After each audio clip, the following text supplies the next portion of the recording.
बिहार में भूमि विवाद कैसे घटेंगे? राजस्व एवं भूमि सुधार विभाग ने सुझाया formula. Bihar land dispute. Bihar में भूमि विवाद कैसे घटेंगे? राजस्व एवं भूमि सुधार विभाग ने सुझाया फॉर्मूला।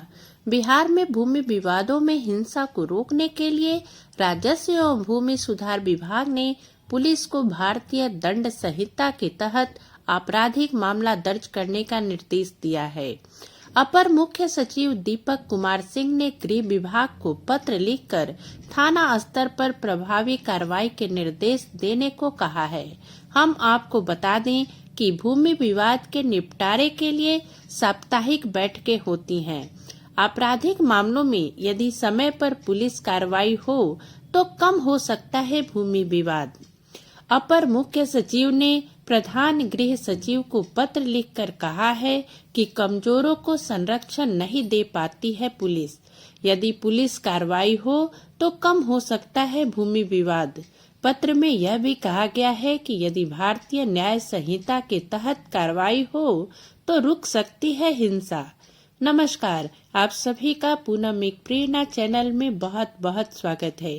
आइए विस्तार से जानते हैं कि राजस्व एवं भूमि सुधार विभाग ने पुलिस को भारतीय दंड संहिता के तहत आपराधिक मामला दर्ज करने का क्या निर्देश दिया है।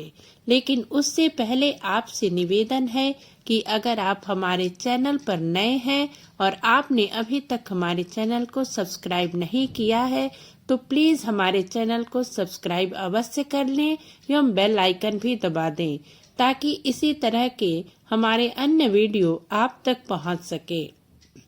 राजस्व एवं भूमि सुधार विभाग ने कहा है कि भूमि विवाद में हिंसा रोकने के लिए पुलिस भारतीय न्याय संहिता के तहत आपराधिक मामला दायर करे।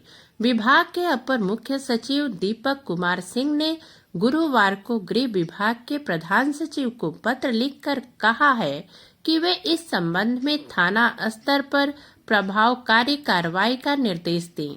उन्होंने कहा कि भूमि विवाद के निपटारे के लिए इस समय भी अंचल स्तर पर साप्ताहिक बैठक होती है। उसमें थाना प्रभारी भी होते हैं, लेकिन जमीन से जुड़े आपराधिक मामलों में कार्रवाई नहीं होती है। सिंह ने कहा कि जमीन विवाद के दो पहलू हैं। राजस्व से जुड़े पहलू पर अंचल स्तर पर कार्रवाई होती है, मगर आपराधिक मामलों में कारगर कार्रवाई नहीं होने के कारण विवाद का निदान नहीं हो पाता है। अपर मुख्य सचिव ने कहा कि अन्य आपराधिक मामलों की तरह जमीन विवाद से जुड़े मामलों में कार्रवाई के लिए भारतीय न्याय संहिता 2023 में प्रावधान किए गए हैं। संहिता की धारा 329 में आपराधिक अत्याचार एवं गृह अत्याचार को परिभाषित किया गया है। इस धारा के तहत कोई व्यक्ति बिना अनुमति के किसी अन्य व्यक्ति की संपत्ति में प्रवेश करता है, वहां रहता है और ऐसा करने के पीछे उसका उद्देश्य मालिक को धमकाना, अपमानित करना या अन्य अपराध करना होता है तो इस धारा के तहत प्राथमिकी दर्ज की जा सकती है।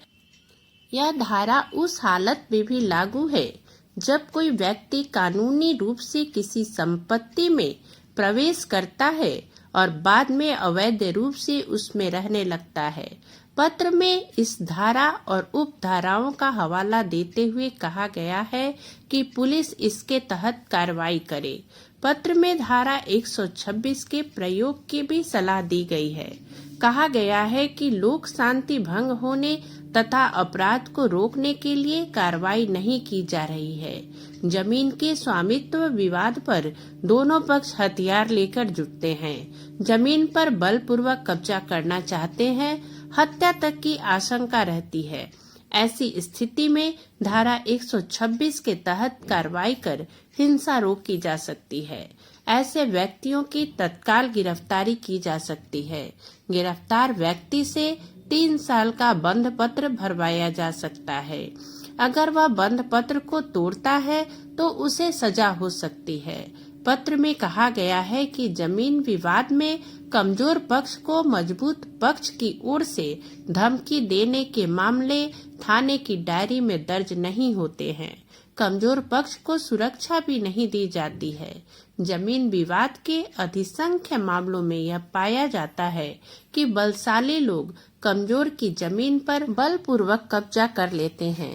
इन मामलों में कमजोर लोगों की उपेक्षा की जाती है। कमजोर तबके से पुलिस यह अपेक्षा करती है कि वह सक्षम न्यायालय से अपना स्वामित्व सिद्ध कराए। इन मामलों में अपेक्षित यह है कि थाने में वाद दर्ज कर तथ्य का अनुसंधान किया जाए और दोषी पक्ष पर कार्रवाई की जाए। इस वीडियो में बस इतना ही। अगर वीडियो अच्छी लगी हो तो इसे लाइक और शेयर करना ना भूलें।